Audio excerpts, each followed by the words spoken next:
Hey everyone, it's Jasmill and welcome back to my channel. We're gonna do something a little new, and I have done this before, but I want to do it a little bit more frequently, like every 2 months or so, or every 3 months, I don't know. But I want to do like book reviews that I love, about self-development, about the lessons that I've learned, about and just like give you guys a little quick summary. And today we're going to be discussing one of my favorite books called The Untethered Soul.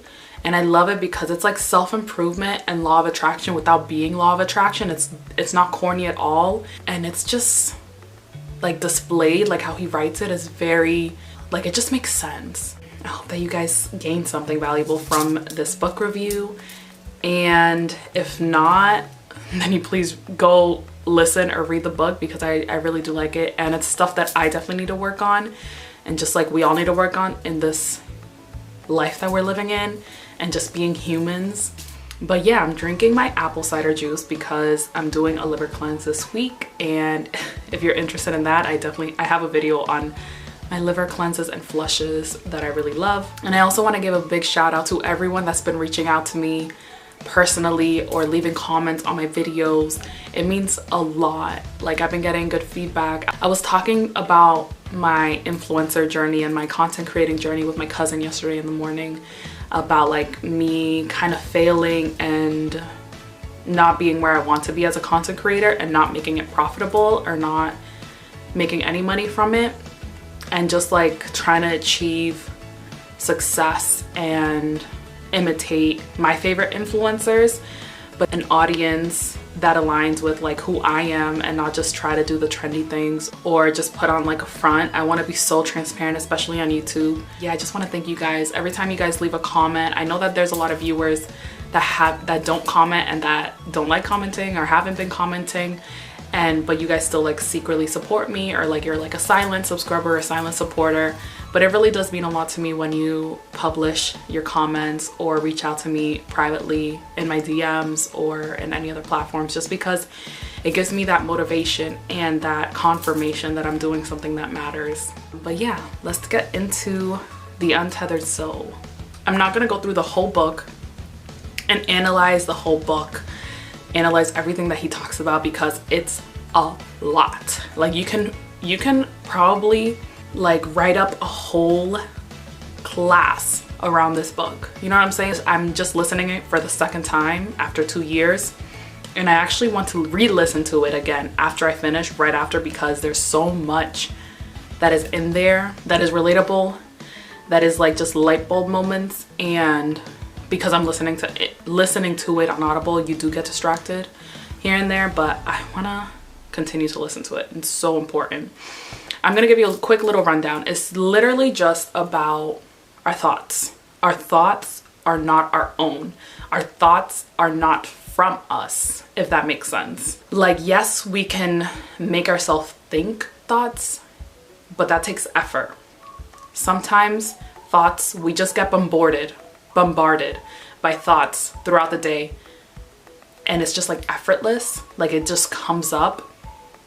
And sometimes different things trigger different thoughts and memories and all these things, and it's like a subconscious reaction, because our conscious mind is what's recording our everyday life, and then somewhere inside our brain, it gets trippy, is where things are stored in our subconscious, and that is like something in and of its own. Like, we can't control it.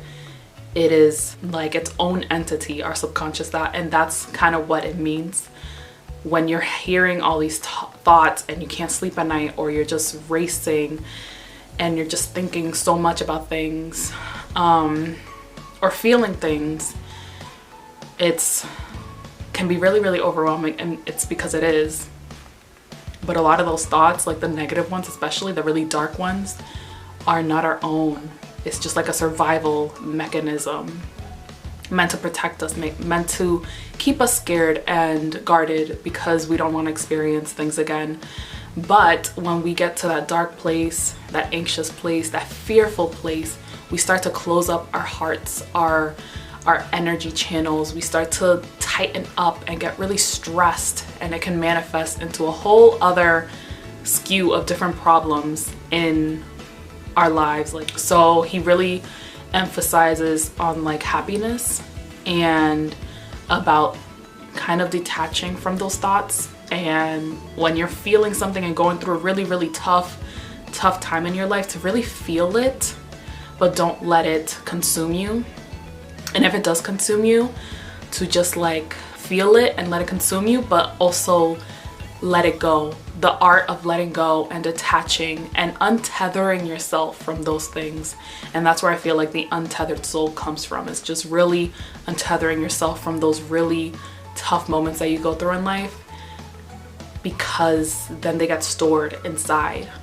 And we think by not talking about it or expressing it or just avoiding it, it'll just like be in the past and we'll let it go, but it doesn't. It triggers us, it harms us, it blocks us, and keeps us from experiencing bliss and happiness and peacefulness and everything. And there's definitely a lot of things that I have to work on. I definitely want to get therapy in the future, really soon. I hope this year I can find an amazing therapist, because I have a lot of rewiring to talk about. I have a lot of things that I want to talk about and discuss. And you know, I do like to self-express, and I do like to journal and like to meditate and like to think about my life and my thing and what I'm going through and like reflect. But there's only so much that I can do. A therapist will give you even more guidance and more activities and diagnose you. That is like a little summary of the Untethered Soul, but it's so good.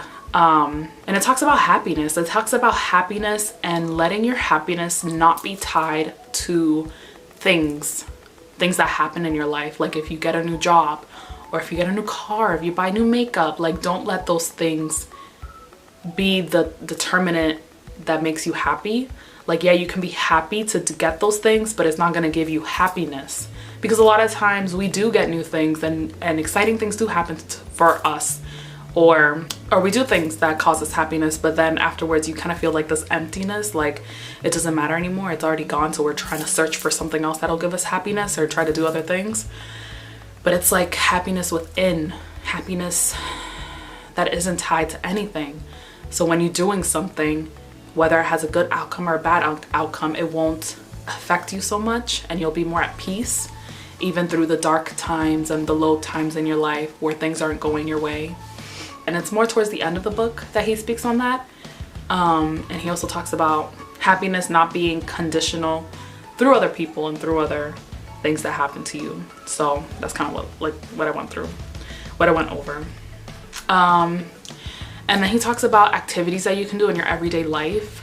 Like if you're going through something, like if you're arguing with someone or babysitting and trying to discipline a child, or not seeing eye to eye with with a coworker or something like that. If you're going through those things where it's like friction or a lot of like tension, to kind of just breathe and pause and always reflect and think before you respond, because a lot of times those responses are very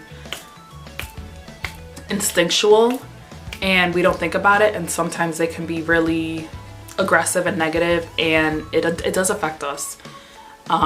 Whether we mean it to offend someone else, it like offends you because you're the one saying those things. But then again, you can also argue that like you can say whatever you want at whatever time you want, you can do whatever you want into your life, but try to like relax.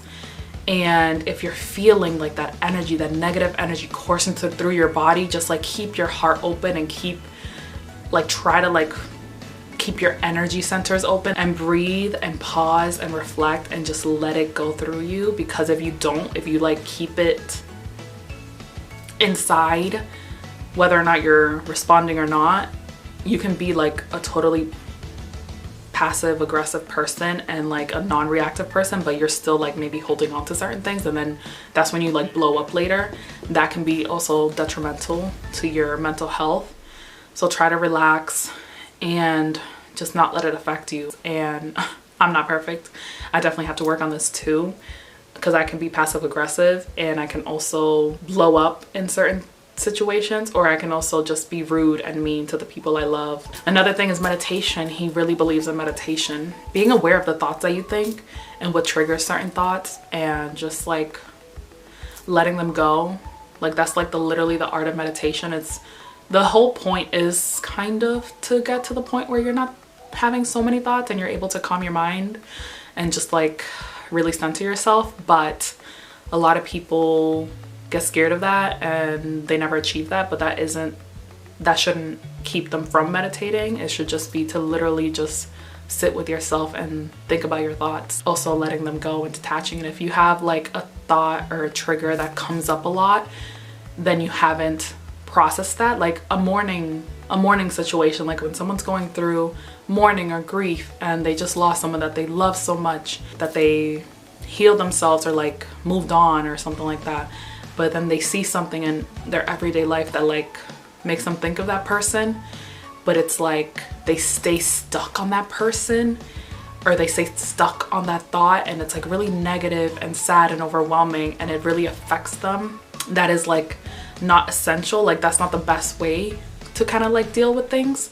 You should definitely express fully and talk through fully and just really reflect on those feelings and like feel them, and then just be able to really just be able to like move on from them. And when you do think of that person or that memory or that situation, it like you shouldn't get hung up on it. Like, you know how sometimes you like think about something and then you just stay stuck on that, like a heartbreak, and you just stay stuck on that person, and like those sad feelings just come back. You're not fully over it because you're staying stuck on it. When you're truly untethered, you're able to think about something and it's over like real quick. Or you have like good memories or good feelings, and then you're able to let it go.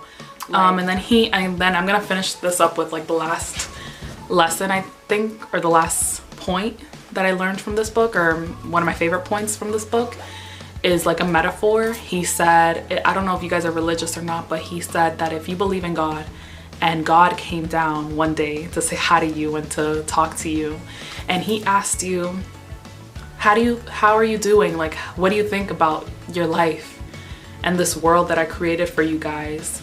How are you doing? Would you respond to God, the almighty creator of this whole planet and this whole galaxy and world?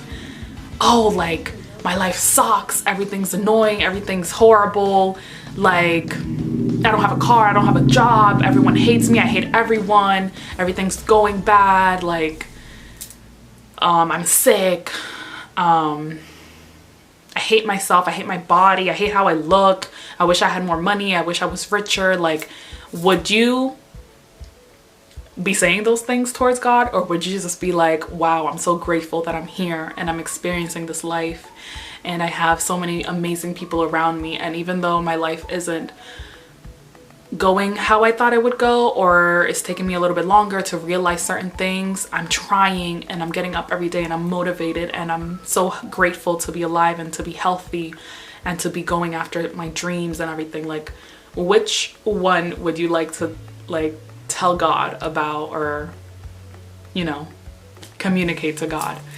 And I really like that. I feel like I wrote that one down because I do want that to be a daily reminder. I want every day to be like that, to be like I'm trying and I'm making the most of it and I'm grateful and I'm blessed and happy, instead of the opposite. That's not to say that you have to be like in a constant state of lies or like a fake front, you know, because you aren't perfect and bad things are gonna happen, but they don't happen to you, they just happen. What do you guys think about this topic, and what do you think about the book if you have read it? And let me know if you like these videos.